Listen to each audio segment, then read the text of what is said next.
Welcome to the show. I didn't want to interrupt everybody in football land. Seemed like there's a lot of people watching some kind of a spectacle today. I'm not sure what it is. I think it's called the Super Bowl. Seems to be on today. Yep.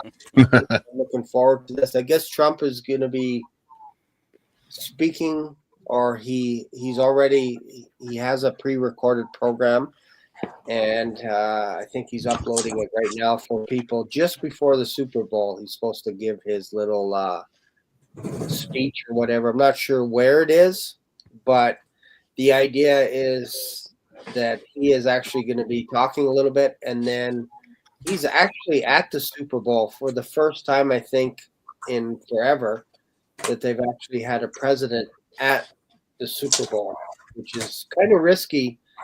I'm just thinking, just spitballing here. What are you guys' thoughts about what's going on with the Super Bowl today? Any potential Black Swan events happening? All day long.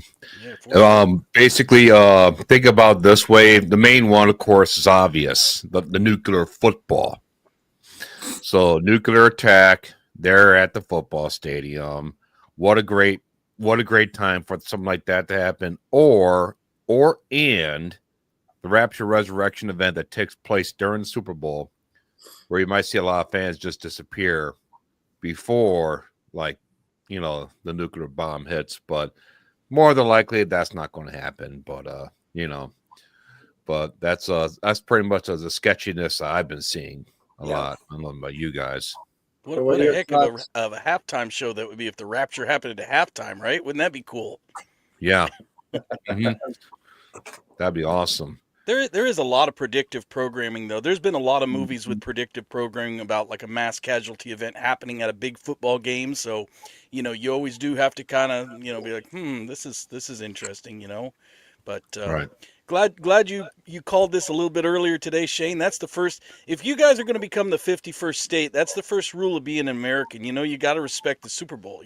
But that's what it seems like, right? And like for me, to be honest, I'll be honest with you, because I can only stay for about an hour. Till about 5:30 when kickoff happens, and it's not for the game. I could care less about the game. I gave up on football years ago, but my family is, we're going to have a dinner together, have the game on in the dinner. And so family is important to me more than the game. I'm going to have dinner with the family at that time. So it's a big deal for a lot of people. Right. Yeah, same here. Families coming over, family and friends. That's something I've done since I was a kid. Yeah. Family comes together. So it's a family event. Me too. I don't care about football. I don't watch it. Don't care to. I get it. So all you people are saying this, could you watch it? No. Nope. It's a public event, but if you're a watchman, you have to watch it, because then you want to see what goes on during the mid game, the halftime show, and see all the Satan symbols and stuff like that. Yeah. And thing is, like you said, one of these Super Bowls, it's a predictive program. It says that something's going to go down. So why would you not want to watch? Yeah. Right. Why would you not? And plus, on top of all that, you have all the Elon Musk government. We're working on the government now to find all the corruption and stuff like that. And here are all the bad players. And they're going to plaster the face of the Democrats all across the Super Bowl and stuff like that. What a great time to do that for him. So I can't wait to see what that looks like. Yeah. And more and more, the stuff that's coming out with that. The commercials are entertaining. People say the commercials are more entertaining than the game, which I agree. Yeah. I used to just watch the Super Bowl just for the American commercials. Let's be honest here. That's what a lot of us watch. And I can't tell you, I think the quarterback who's attached to Taylor Swift, that's kind of all I know in regards to football. But the one thing that intrigued my attention during the week is they basically had a contest for ads for people to come up with a creative idea for an ad to play at the Super Bowl. Normally you pay millions of dollars to get your commercial run. So these two guys actually ran a campaign, and they basically created an ad, and they actually called it Alien Abduction Doritos. So it's interesting for me because I used to deliver potato chips for 9 years as a truck driver. Mm-hmm. My competitor was Doritos. So secretly, I'm a big fan of Doritos over the company that I work for potato chips. But I couldn't eat potato chips from the competitive while I was working with the company. So I was in a bind. So you couldn't do it openly anyway, huh? I couldn't do it. I had to put all the chips in a Dorito bag, right? And then eat them in the truck. Closet muncher. Yeah, exactly. But this commercial, I watched the ad. I don't know. Did you guys watch the commercial already? No, not yet. About it? No? Okay. Not yet. It's gonna be, they're gonna be showcasing it somewhere during the halftime show. But basically, the idea behind the ad is there's a guy sitting in his office or in his room at home, wherever, and all of a sudden he's eating a bag of potato chips, and all of a sudden this beam, a blue beam, comes in and grabs the bag of chips from him to pull it outside the window, and he's like struggling with this bag of chips and wrestling with it because the alien wants to abduct the bag of chips with this blue beam. If that doesn't spell conspiracy, all kinds of Black Swan-y kind of ideas, I'm just like, ding, ding, ding, alarms going off, all this kind of stuff, right? So it's going to be coming out sometime. It might even have been shown already, but I think at like 4 o'clock, whenever the Super Bowl starts, they're going to start showing this ad. They'll probably just run it once or twice, maybe, probably one time. But what do you guys look for when it comes to some of the ads that you see? Like, what are you guys looking for? Like any kind of, what jumps out at you? Well, I'll tell you one thing I could brag on just for a minute here. In last year's Super Bowl, the farm that I managed was actually in the Super Bowl ad. It was, if you go back to last year's ads, it was Tractor Supply, and Tractor Supply came out to film on our farm, to use our farm for their Super Bowl ad. So that was kind of cool. That was cool to see us. Yeah, that was cool to see us. The Matrix is getting smaller and smaller. What about you, Jason? I'm pretty much expecting a bunch of occult imagery.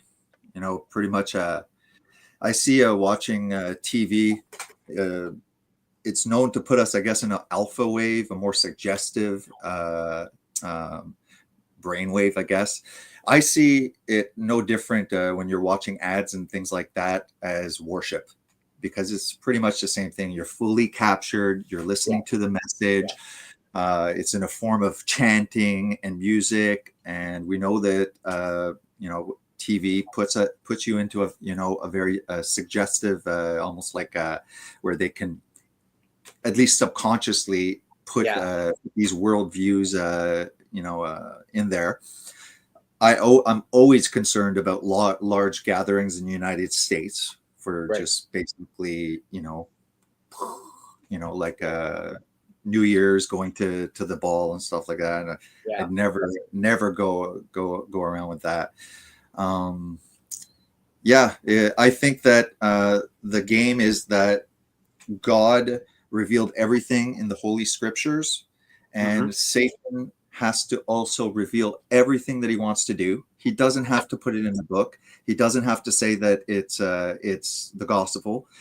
He can just the rule is he has to reveal his cards, and I think that he's like, well, I'll just do it through music, and I'll do it through entertainment, and that's it. I mean, just the point, movie stars. I mean, stars is symbolic of angels too. It's interesting. What are your thoughts, Bob? What do you look for? Oop, you're on mute. My bad, my mic was mute. I agree with Jason. I look for all the symbolic, symbolism that they use, occult stuff like that. But I think over the years they kind of watered it down because a lot of us are catching on to it. Sure. They started watering it back. They got really bad when they did that whole thing with what's her name on that big line, stuff like that. The line was moving and stuff like that. They really got to some deep stuff. Oh, and then they started started dialing it back, stuff like that. Once they had Madonna on there with all that crap, and people are like, dude, we don't like any of this stuff. What is this? Right. And I think they pretty much like apex at the Olympics just recently. So I think everybody's tired of it, and they're like, okay, I think we got the message across. But who knows? They might go all out for this one because now, now they don't have their guy in there, or do they, for the presidency. Right. And I don't know. It's I guess we won't know until we watch it today. Yeah. But yeah, that's pretty much my there's probably gonna be a big nothing burger. Yeah. Right.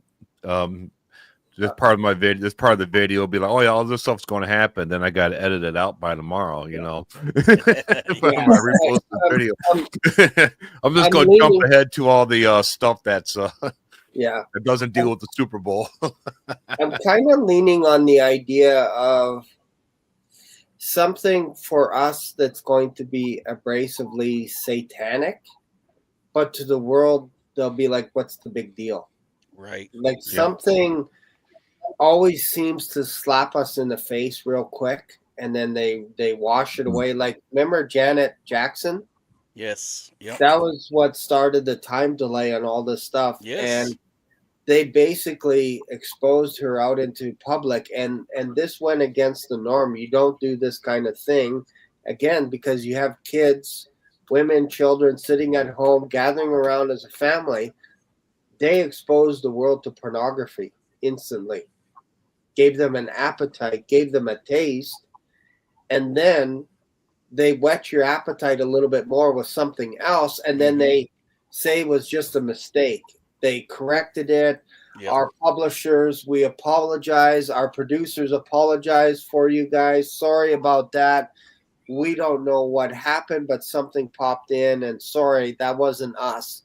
So I expect a bit of an exposure today, because I'm telling you, the crowds online are going to be above normal to this year, because the president is there. So they want you to see something.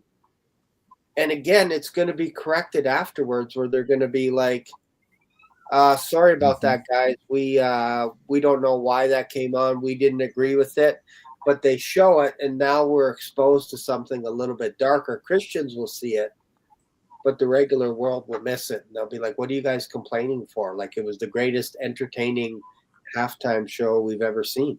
It was mesmerizing. What did you guys? That's an excellent analysis, Shane. That really is an excellent analysis. I think they called that, like the Overton window, where you're kind of shifting things, and the fact that Trump is going to be there, I think that's an excellent analysis that you just came up with. By the way, here's a little test. I was thinking about this earlier today, and I thought this was kind of amusing and that I'd share it with everybody. Here's a little test, and this works whether you're a Christian or not. So even if you're not a Christian, you just tuned in, you're listening to us, this works. How do you know you're getting old? Do you want to test to know how you're getting old? The way you know you're starting to get old is when the halftime show, you're like, who's that? Really? Exactly. Yeah. Who's that? That's funny. That's where I am now. I'm like, who's this dude? Yeah. So I'm looking for some kind of overtly satanic in some ways, but on the surface level, it's going to be, why are you Christians always complaining about stuff? Yeah. That kind of, and it might be like Bob said, it might be just a nothing burger where nothing pops up, but I'm really looking to the imagery, right down to how they line up the stage, how everything is positioned, all this kind of stuff, those kind of under the radar kind of a thing. And even like Doritos, the whole idea behind the logo is you don't even need to show that it's Doritos for you to understand that it's Doritos, because it's beyond the logo. It's beyond the image. That's how good their chips are. When you taste one, you just think Doritos, whatever it is. You don't care what the logo. So for a while, their branding was, there is no logo.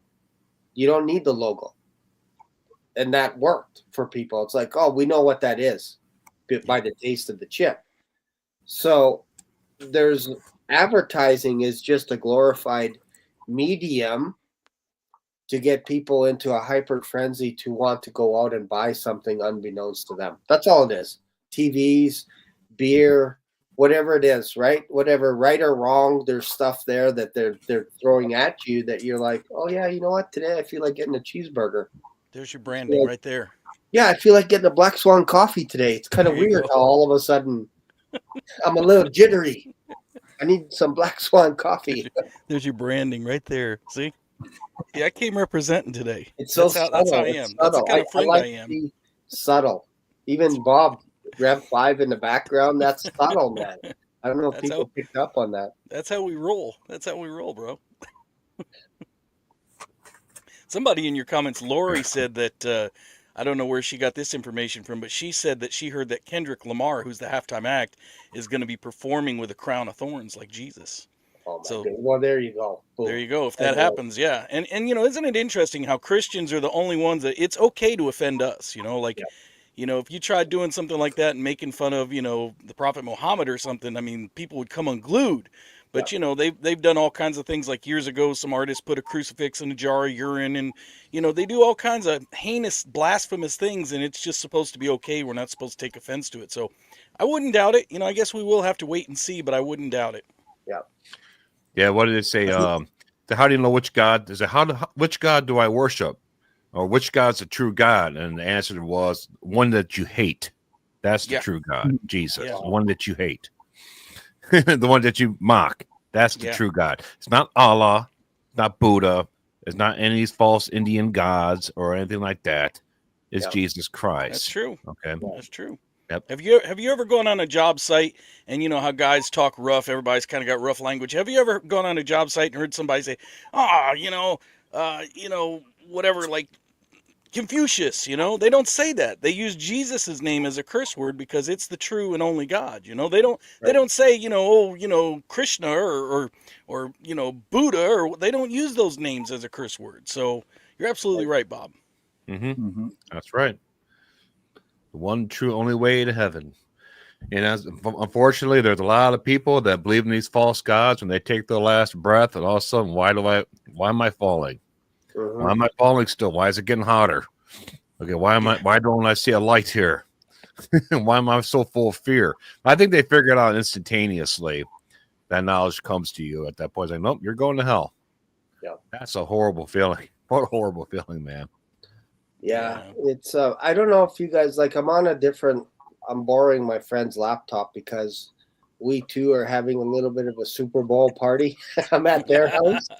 I'm in the little shop in the back in the basement here, and we're having friends over. We're having chicken and all kinds of stuff. But I don't know if any one of you guys can punch this up. For some reason I can't get it up on my side. But it's called, if you type in Crown of Thorns Super Bowl, I don't want to see video, but there's images that show this guy that you just mentioned. What's his name? Kendrick Lamar. And the one picture I want to look at is the Crown of Thorns by Tiffany and Company. Has over 8,000 diamonds. I think they're going to be representing that crown today in this halftime show. Yeah, here's well, I see a bunch of stuff on TikTok. I don't know. Yeah. I can share. I just Googled it. I can share my screen, and if you see something that I'm looking for the Crown of Thorns Super Bowl with a bunch of women dressed in red gathering all around. What's his name? There you go, right here. There we go.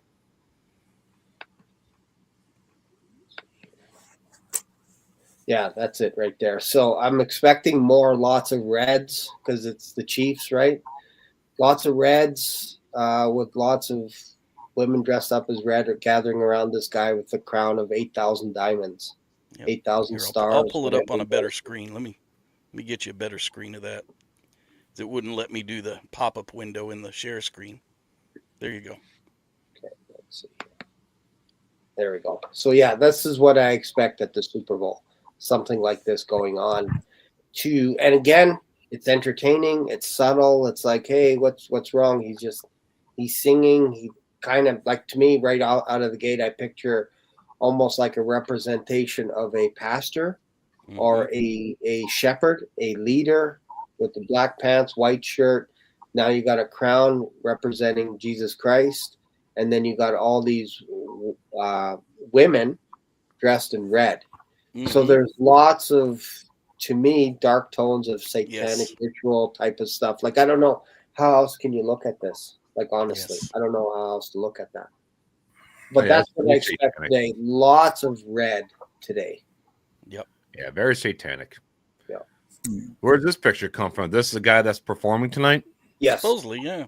Yeah. Isn't he the guy that like had those red Satan shoes with like real human blood in it or something? No, Oh, that's the yeah. other dude. That's Lil Nas X. That's a guy Yeah. called Lil Nas I X. forgot Yeah. about that. Never heard Yeah. of him either. Like, He's another rapper, but he's homosexual. Lil Nas X. Yeah. And yeah, he somebody- did a whole Pathetic. thing on, I don't listen to that, so I don't know, but he did a whole thing on, Satan and, I don't know. I mean, these people are so messed up, For me, I see the opposite. I see that it was harder to catch the satanic occultic symbolism, let's say decades ago. Yes. And Yeah, I find now it's it's actually opposite. I find now they're more brash, they're more like confident. The Olympics was mocking. That was the Last Supper. Give me a break about, that's Dionysius used to, and stuff like that. So the damage was done. That to me again was a ritual. I see that they're just becoming more and more confident. Remember and we're on the same page, Jason. That's what we're saying is it's going to be overt right now, like almost over the top, but we'll get blasted like, hey, why are you guys oversensitive? Yeah. Well, that you guys happens always. I mean, years ago, I can remember, if you grew up back in the 80s, if you remember those days, you remember the big hair bands that they always said, Motley Crue and Ozzy Osbourne, all these guys were satanic. And you heard people like, I'll just give a good for instance, like Jerry Falwell when he was still here. He was warning about, the Teletubbies and Tinky Wink and being a homosexual, and people made fun of him. Right. But he was before his time, because look at what has happened in our age. Look at the eruption of sexual deviancies that has happened in our age that wasn't going on back then when he was pointing it out and people were making fun of him for it. So Yep. This is Satan's stage. It's the biggest stage on the planet, essentially. Okay, this is still his way. He's still God of this world. And these people, all of these entertainers out there, they all serve him. Yep. Okay. So what do you think they're going to do? Just like Jason was saying, they're more abrasive now. All right. They're more out there now. So I don't know, folks. We know that it was 2,000 years from Adam to Abraham, 2,000 years from Abraham to Jesus, and now 2,000 years from Jesus to, right about now. Yeah. So, and we have a 2032 projection for his return and 7 years tribulation. That's this year. Yeah. So I don't think they're going to hold back. I think that they're going to let this thing rip. And since it's his greatest stage, and they're getting more abrasive, like Jason was saying, they're going to do something here that's going to be, who knows? It's going to be, it's absolutely satanic. And I got a speculation for you. I've got a speculation. I want everybody to weigh in on this, because I know Shane has said many times he's got his little jars up on the shelf of who he looks at like Antichrist candidates. Okay, we've talked about this. Now, people, listen. Don't take me too seriously, because this is just wild speculation for the sake of conversation on this channel. What would happen, in your opinion, Shane? Would this be the mother of all black swans if during the halftime show Trump came down to Kendrick Lamar and Kendrick Lamar took off the crown of thorns and put it on Trump's head? Whoa. Yeah. Discuss. Yeah, it would be crazy. Like, I don't think he's going to go, like, they'll show him. Yeah. But it wouldn't shock me if they incorporate him into this kind of deity kind of a thing, because we've seen this before when celebrities come in. They come from the crowd and get the crowd involved, and then they get carried on the crowd or whatever it is. Then they get to the stage. Yep. That allows them more time to have a presence so that the whole crowd buys into it. It wouldn't shock me. That's an interesting observation. You got really something to say now. And I've already messaged. I did 2 videos, and I'll do it as quickly as possible. You know how the first horseman, the white horseman with the crown, bent on conquest, going to conquer. I know that traditionally Christian tradition has seen that as the Antichrist. Yes. When I saw, I had learned that the crown. Now, check me if I'm lying or not. But it seems to me when you go to Blue Letter, the crown is not like, it's specifically a victor's crown, very similar to the Olympics and the wreath. Yeah, it's perishable. Okay. What if the first horseman is not necessarily the Antichrist, but it's someone that comes in on a landslide victory? Okay, Trump was victorious over bullets, weaponized judicial system, and all the other attacks that were going on him. Okay, yet he had a victor's crown at the end. Okay, and in his new 4-year mandate, he is coming out like with, it's like one day after another. But the one thing that it kind of irked me, and I love Trump, I really like him. Okay, and I'm not even claiming that he's an Antichrist. I have my opinion on King Charles anyways. That's my bias. Right. But I'm like, he could be the white horse that's going to set off, because his moves are like, you know what, Canada, you're not doing your part. Maybe you should be part of the States. You know what, Greenland, we need that. Oh, you know what, Panama, they're not doing their job. That's mine. You know what, Gaza, free Palestine, I'll buy it for free. And I think those are actually great moves. I'm not even saying they're demonic moves, but what if do you actually think that the archons, the principalities that rule all those nations around Israel will allow the U.S. to move in right beside? Iran calls Israel little Satan and U.S. big Satan. And I never have prophetic intuitions. I don't have any of that. Right. And I wasn't trying to decipher something. It just, like, when the Holy Spirit gives you an insight and it's on, and it was just like, this is the white horse, and it's going to set off, because of the huge moves, the red horse, World War, with a great sword. And then just naturally the black, which is famine, because once World War happens, you do get plagues, pestilence, famine, and stuff like that. That's all. That was just like, I'm not claiming it's fact. Me like sure. I think you bring up something interesting, because I know we've all been taught that the white horse is the Antichrist, and I have no problem leaning down in that direction. But I think if I approach it, I go, okay, what if, and this is the Black Swan speaking, what if this white horse is bringing something where peace is actually being taken away, and it's symbolic that the whole world is actually going to be their peace is being removed. And then the other, because you do have 4 horses here that are all kind of working one after another. The one interesting thing that jumps out to me with this white horse, it's not Jesus Christ. I know that 100%. But the white horse, the rider on the horse actually has a bow. And the bow in Greek means toxin. It's not a bow like this. Yep. It means toxin. So if you talk about all this other stuff, now I don't want to get demonetized. I don't want to get banned from YouTube or whatever. But how many things do you think that you can come up in your head over the last 4 years that revolve around the word toxin that we put in certain, in the context? It's right there in context. And I could see where you're going, Jason, and I could agree with that as well, that we've traditionally made that rider on the white horse to be one of 2 people. Some Christians think it's Christ, which again, we all kind of disagree with that. That's not the return of Christ. That's just the beginning of troubles. It's not the end. And then the second position has always been the Antichrist, and we've kind of always traditionally held to one of those 2, but it doesn't specifically say it has to be. And so what you're saying, I could see it possibly going down that path where it's someone who prepares the way for the Antichrist. Maybe the Antichrist isn't even revealed until after the red horse, after the economic collapse of the black horse, the guy who comes forth to bring forth the problems. The only thing that I think we all need to recognize, whoever that rider on the white horse is, if it's Antichrist or if it's someone else that ushers in Antichrist, that is the first seal of wrath. We need to recognize that's when the wrath of God begins, is opening that first seal, because the Lamb is stripping those seals off. So whoever that is, you know, it's going to happen after the rapture. But that should show us how tremendously close we are. The fact that we're talking about Trump and talking about how he could maybe fulfill this first seal thing, even if he's not Antichrist, that should tell us all how tremendously close we are to that rapture event, because that's going to be the first thing that happens after the rapture is the unsealing of the scroll. What are your But thoughts? that's what I did.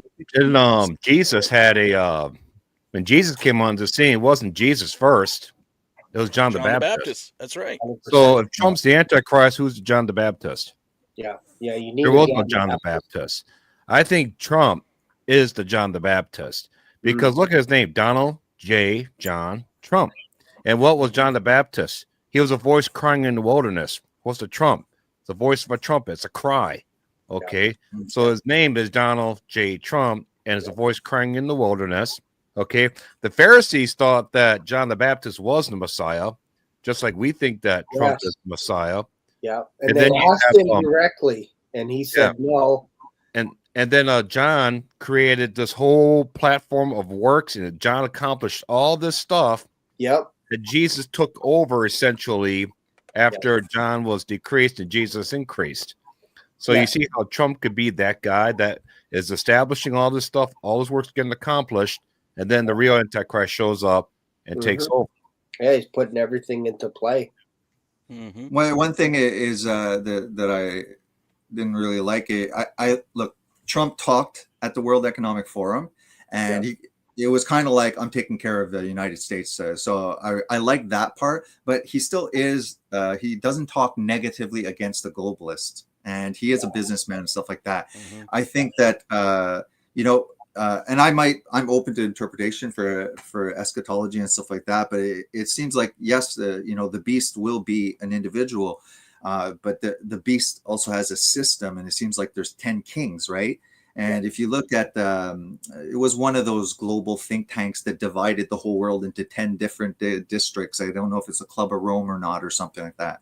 But there's 10 kings. And I think that in behind the scene, there is a competition to who's going to be getting large areas. And that might be why, Russia's flexing, his muscle. He's part of the World Economic Forum as well. So I really don't think that Trump is the Antichrist, but I'm keeping my eyes open to see about the 10 kings, because it almost concentrate on the Antichrist. It almost feels like the book of Daniel and the book of Revelation. Like I've argued in the past, I've built an argument in the past that perhaps what Daniel was seeing, and the angel said, close up the vision that you saw, Daniel, and sealed it up until the latter days. And then all of a sudden you see John opening it up. A part of me feels like that's the same book. What Daniel saw is what John is actually experiencing, and looking through everything and writing everything down as fast as he can.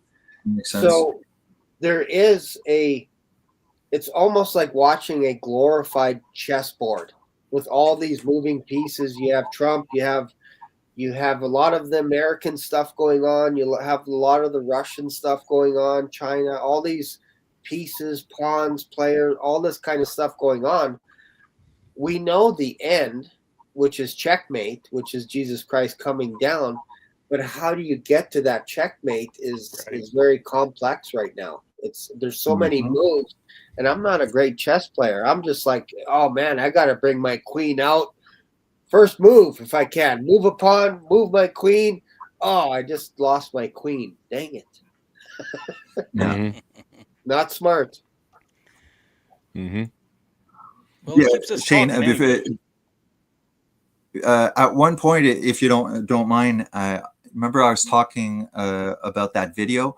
We're not playing the video. I don't want you getting banned, but I tried it as best as possible to take screenshots of the video. Okay. Sure. And it's related to abduction, so I figure it's good. And if you don't mind, I'll go through the pictures. I don't mind. If it gets into video, I'm going to get slapped around crazy. No, I'll show it on mine. Okay. Another time. Sorry. Let me entire screen. All right, here we go. Okay, you should see it soon. Okay. Put this up. Let me know. Okay. Okay, I'll just blast through a couple of Jacques Vallée. So Jacques Vallée, he's a ufologist, and he's not a Christian. In fact, he sounds illusions about the alien phenomena, that it is not intergalactic. These are not space brothers from far off, that they're interdimensional. And then after, I'll show you a few things about the plasmoid. Just before, let's go to the image here. So I found this. Maybe you guys can try and go check it yourselves. But this is supposed to be I think the Malaysian Airlines in 2014 that was never found, if I'm not mistaken. I don't know if this is true, but it looks pretty good. Anyways, you'll see this plane. And this is supposedly taken by military, like spy drones and stuff like that, which means that they're actually aware that this is happening, and they're just filming the phenomenon. So you have these three orbs, and they're just like spinning around in circles around the plane while it's flying. And all of a sudden, look, it's hard, eh? I was trying to capture it, but you can see the full, all of a sudden, like a hole just open up. And boom, it just disappears. A whole abduction of a plane. And the other thing is up here, Jacques Vallée, this is his opinion. We are dealing with a yet unrecognized level of consciousness, independent of man, but closely linked to the Earth. I do not believe anymore that UFOs are simply the spacecraft of some race of extraterrestrial visitors. This notion is too simplistic to explain their appearances, the frequency of their manifestations throughout recorded history, and the structure of the information exchange and contact. The medical examination to which abductees are said to be subjected, often accompanied by sadistic sex manipulation, is reminiscent of the medieval tales of encounters with demons. It makes no sense in this intelligent being equipped with the scientific marvels of the UFOs possess would be in a position to achieve any of these alleged scientific objections in a shorter time and with fewer risks, and also using probably anesthesia. The symbolic display seen by the abductees is identical to the type of initiation, ritual, or astral voyage that is embedded in the occult traditions of every culture. The structure of abduction stories is identical to that of occult initiation rituals. The UFO beings of today belong to the same class of manifestations as the occult entities that were described in centuries past. I think the stage is set for the appearance of new faiths centered on the UFO belief to a greater degree than all phenomena modern science is confronting. The UFO can inspire awe, the sense of the smallness of man. It's funny, God doesn't give that, but these things do. And an idea of the possibility of contact with the cosmic. The religion we have briefly surveyed began with miraculous experiences of one person, but today there are thousands for whom the belief in otherworldly contact is intimate conviction drawn from what they regard as personal contact with UFOs and their occupants. There's some more, but the spiritual realm into the physical realm, it causes an ionization of the electrons in the atmosphere, which turns probably and we can see these kind of formulations happening. These are the orbs, I think, that we're seeing over here. And plasma is often referred to as a fourth state of matter. In addition to solid, liquid, and gas, it is the ionized gas consisting of positive ions and free electrons.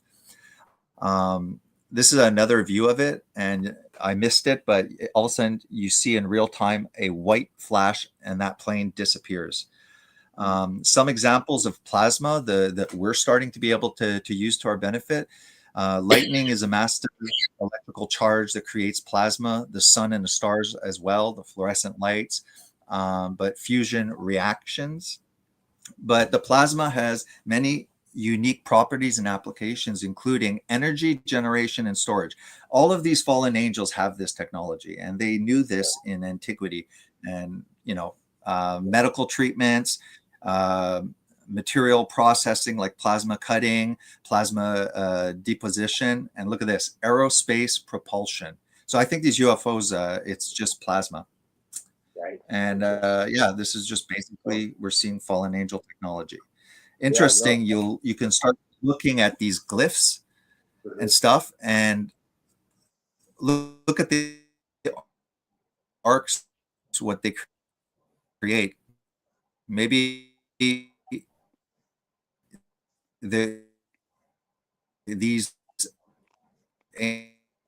ancients were aware that these guys are silly. We're looking at aliens. This ain't God. But if we go and we understand as Christians, this is plasma, and this happens when beings come from one dimension to another. There's an ionization. This is the aliens, so that they don't, perish and become deceived, and so that Christians do have an answer. Look at these things. I think these are plasma vehicles, and it would make sense during great moments when God is dealing with humanity, that people would likely see these kind of manifestations. That's it. Yeah, no, it's interesting. Yesterday I did a Bible study on Galatians chapter 3, verse 19, talking about the law was ordained by angels.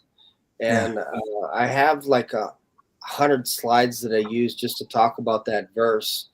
And I had about 600 to 800 slides that I didn't use because I didn't want to overwhelm anyone. So I just stuck to 100. Yeah. So it took me 2 hours to talk about that verse. And basically the synopsis was that on Mount Sinai, when God was giving the commandments to Moses, God had angels surrounding the Moses so that the Israelites weren't allowed to touch the mountain. They had at least 20,000 chariots, basically bodyguards for God himself. It's almost like when you see Trump rolling into town, most likely outside of the Super Bowl into New Orleans, you could see all the black cars showing up and all the police helicopters and all this kind of stuff. So if you're talking about plasma and technology that we don't fully understand just yet, why would we think that God wouldn't have people to block off a certain section on the whole mountain that looked like it was enveloping in smoke, in plasma, in fire, and whatever? It's not being engulfed. That why would we think that angels don't live in that type of realm of fire? When it's all through the Old Testament, that these angels are there, that if anyone touches the mountain, they're going to smoke them with a dart or a stone, a fiery stone or whatever, and kill them. They're not huge fans. Not all angels are huge fans of human beings. A lot of them are huge fans of Jesus Christ himself. They are his personal bodyguards, if you will.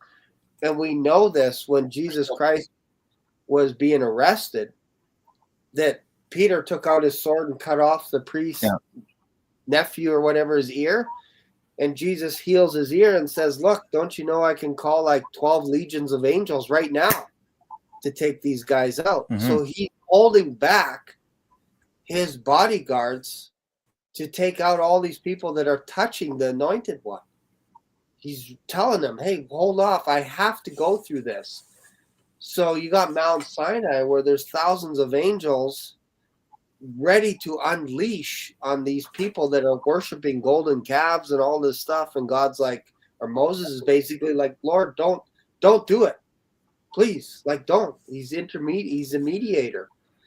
So it's very powerful to have that image of there is a dimension out there that we have no Mhm. idea about how they interact with us, but they are out there. It's like the X-Files. They're out there. They're hinting at us. They keep telling us this stuff. And I know Bob pays attention Yeah. to this. Absolutely. There's Here's the thing even about some- that. There's even some. Angels. Go ahead. Oh, go I ahead. think angels, they were created in just God's created- glory, you know. Yeah. So the fact that, you know, that's why there's no mercy for these angels. Because you're already in God's glory, you're direct creation in God's glory. We are striving to get there. We have to have faith in that. You know, this kind of makes you wonder about these angels of who are you? You know, you're already there in glory, and here we are struggling down here in the dirt, and they just want to come kill everybody. You know, I think their judgment is like, say, a bit Jesus, like, you know what? You guys have poor judgment sometimes to these angels. Yeah. Hold back to, you know, who are you? Yeah. You know they're going to replace you guys, right? Maybe some of them they didn't fall. Yeah. But the arrogance of them sometimes, you know, it's kind of annoying. Yeah. But you know, but the angels, that's why there's no forgiveness for them. They fall once, you're going to hell. Yeah. Lake of fire for you. Gone. Yeah. Yeah. And No, you don't get forgiven. One bad thing you do, boom, you're gone. Yeah. I'm glad I'm not an angel. Exactly. I'll never be an angel, thank God. Yeah. And there are some classes of angels that are actually called evil angels that God uses at his disposal, and they will have no mercy. Why? Because they believe they obey God's word. They're like soldiers. They don't question anything. The only time that we're protected right now is because of Jesus Christ. If we weren't here, these angels would have full reign of just slaughtering whoever, because they're all breaking the laws of Moses or the laws of God. And there's a protection over us right now, almost like the Ark of the Covenant, where you have a lid and then you have two angels that are looking down, and then you have the mercy seat above it. And we're protected. But man, once we're out of here. Yeah. Or like the blood of that Passover lamb that protected Israel from the angel, the destroying angel. That's what you're saying, you know? Yeah. And I thought it was kind of interesting what you were saying, too, about the angels, you know, like being able to withstand the fire, live in the fire. Jason and I were actually kind of talking about that a little bit. Earlier this week, we did a video on hell and whether it's, you know, like, you know, something that goes on and on eternally, or something that eventually the sinners, you know, destroyed, obliterated. And not to get too deep into the weeds in that, you can always go back to my channel or his channel to watch that. But one of the things I was talking about that I thought was really interesting was, when I was doing my studies back in Genesis, you know, the Hebrew word for heaven is Shemayim. That's how you would say heaven in Hebrew is Shemayim, which if you analyze the word, it's a conjunctive word. You know, it's made of two separate words. The sh comes from ish, which is fire, and mayim means water. So it's actually, the word for heaven in Hebrew is actually fire water, you know, and it's just kind of interesting to me because the more I go down the rabbit hole and think about it, every time we see God represented in Scripture, how is he represented? He's a consuming fire. We see, you know, Jesus viewed in Daniel in Revelation as, you know, he looked like fire from the waist downwards. And we know that if we were to see God today, it says no man may see God and live. Why? Because if we were to see him in our present form, what are we made up of? What's our body made up of? Water. We're 90% water, right? So we have to have that transformation where we are no longer just water, but we can withstand the fire. Oh, good point. Yeah. Yeah. So what are your, this is deep, man. We can go on for a few hours on just fire and the idea that, you know, well, Peter talks about the world being melted away and all this kind of stuff, but that's another video. But I want to get kind of your guys' final thoughts. Take your time. I want to go for another 12 minutes kind of thing and wrap it up so that you guys can actually go and see whatever's going on. But just final thoughts. Maybe whoever wants to go first, if you want to go or whatever. But we got time. I got time here. But I want to respect your guys' time with family. And if you feel like you got to go, if you want to say something now, give yourself like 5-6 minutes to say something, whatever. Take your time. No rush. Bob, if you want to Sure, share your thoughts. Yeah. Yeah. One of my thoughts is that we're looking forward to getting out of here, and our antennas are way up right now. There probably more than likely won't be an event that takes place that will be the rapture resurrection or nuclear attack. I could be wrong, but more than likely, every time we've seen stuff like this start lining up and perfect alignments, hey, this is going to be a big event. It always ends up being a nothing burger. Okay. But essentially, one day that stuff's going to come to an end. Big things are going to start happening. I think that's Daniel's 70th week. Everything that we've seen and all the predictive programming was all being saved for Daniel's 70th week. Okay, when there was no more hand of restraint. From the dollar bills with the money going over the top of the buildings and the nuclear explosions and stuff like that. The dreams and visions with the tsunamis in the cities. And of course, a football game getting blown up, So I think all this stuff is going to come to pass, but I think it's being held back because, come on, those are some pretty significant events that take place during the age of grace, during the timeout period. I believe the time clock has to be in, the clock has to be ticking for some of these really big things that take place, like the Deagle report saying that, this is the year where 90% of us are going to be depopulated from this country alone here in America. So what's going to take place? You're going to tell me that the bird disease that's going to do the trick? I don't think so. Okay, I think there has to be something a lot more potent, like a war or something like that. Mm-hmm. But this year, though, looks great for the rapture. You guys need to watch Dr. Barry All's channel and how he lays it out, man. This night, 2032, that's the return of Christ right there. 2032, that's the best we have now. So count 7 years back, that's this year. So everybody get ready. All right. Thank you, Bob. Appreciate that. Mm-hmm. Derek, what are your thoughts? Well, sitting here thinking about, what we've been talking about, thinking about what's coming up after we shut this program down. My thoughts go to Brother Josh from End Times Talk. Miss him here. I know he was at a chili cook-off at church, but in a way, I never say I'm glad that Josh is not here because I love Josh to death. But in a way, I'm glad he's not here because early on he says, "Man, I'm tired of talking about Trump." He's like, "I swear I wouldn't talk about Trump." But he's like the most interesting man in the world, isn't he? I mean, he literally is the most interesting man in the world. And so we can't help but to talk about him. And, the thing that I find fascinating, we are not wishing any ill on anybody. We don't wish any ill on our president. We don't wish any ill on anybody that's attending this game tonight. In fact, we should pray for the safety of all. We should hope and pray that, like Bob said, it's just an uneventful, stupid game with some stupid commercials and a lousy halftime show. That's what we should all hope goes down. However, having said that, I have heard a long time ago, this goes way back before I ever knew Trump was going to go to the Super Bowl, which I only found out a few days ago, but like back after his second assassination attempt. Okay, you guys remember, seems like ancient history now, but over the summer, he had the one in Pennsylvania, then he had the second one down at his golf course in Mar-a-Lago. And I heard, just not religious, but just, secular political analysts saying, there's no way they're going to take this guy out now. He's got way too much security. The only way they can take him out at this point is a mass casualty event. That's what they've been saying. They said if they want to do it, now they got to make it look like, like it wasn't just meant for him. It was meant for a bunch of people. And that stuck out. So now where is he? He's going to be at a place where it's a high profile target. They're not going to let somebody in the door with a weapon, but could somebody do something? I don't know. I'm just saying that a lot of predictive programming. Somebody in the comments earlier was mentioning the movie The Sum of All Fears.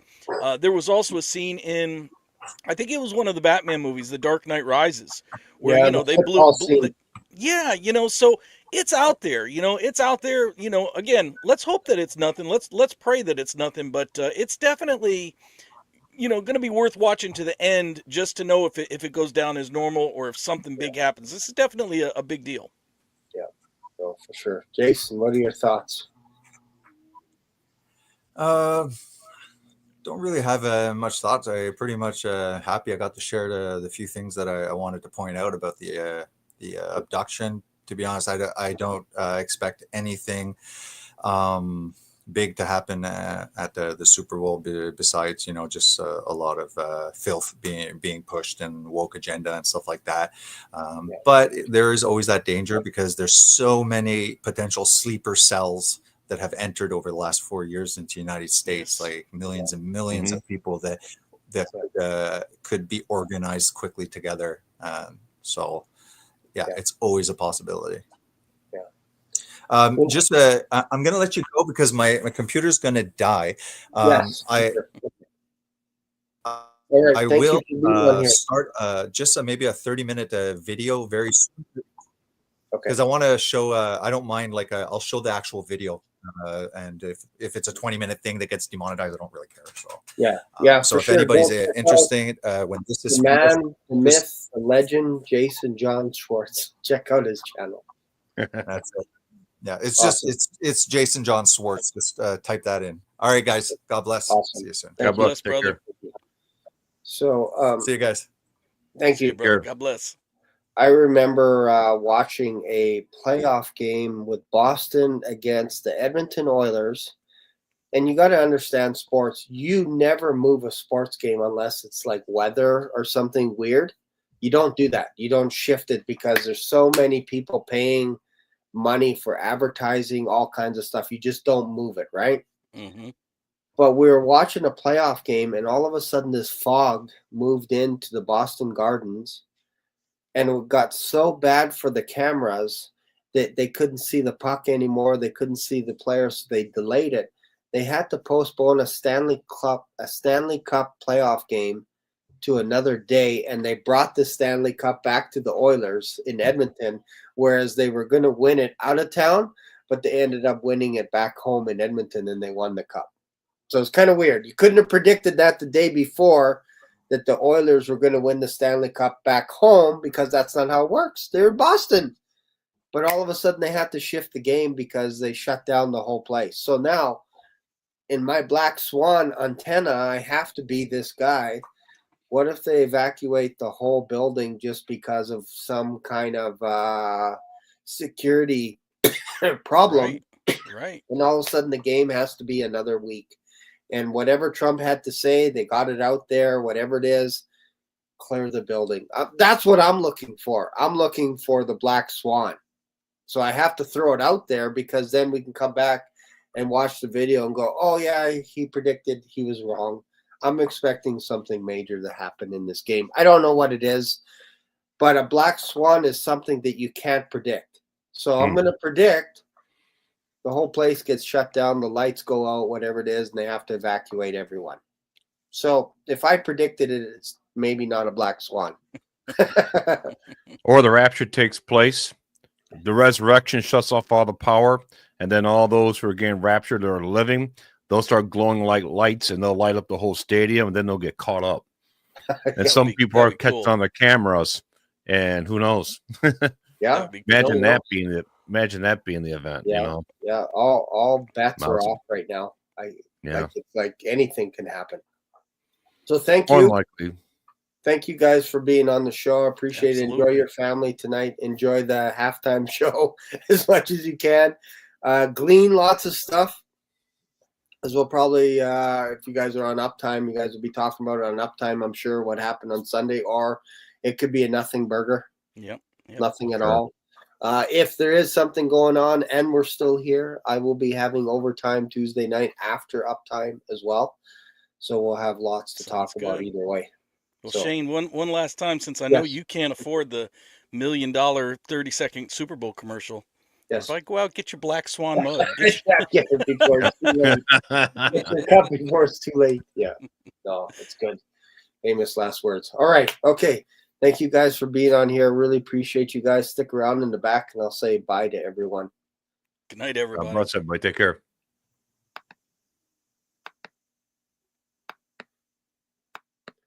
All right. Thank you guys for watching the show. Hope you enjoy the Super Bowl. Whatever you get from a glean. If you want to send me an email as well, Black Swan Diary 2022@gmail.com. If there's something that maybe I'll miss tonight or we've missed talking about, email me. Any video clips, anything that you want me to look at regarding the Super Bowl tonight, send that to me, and then I'll talk about it sometime later in the week. Thanks a lot. Appreciate you guys, and I'll see you later. Bye for now.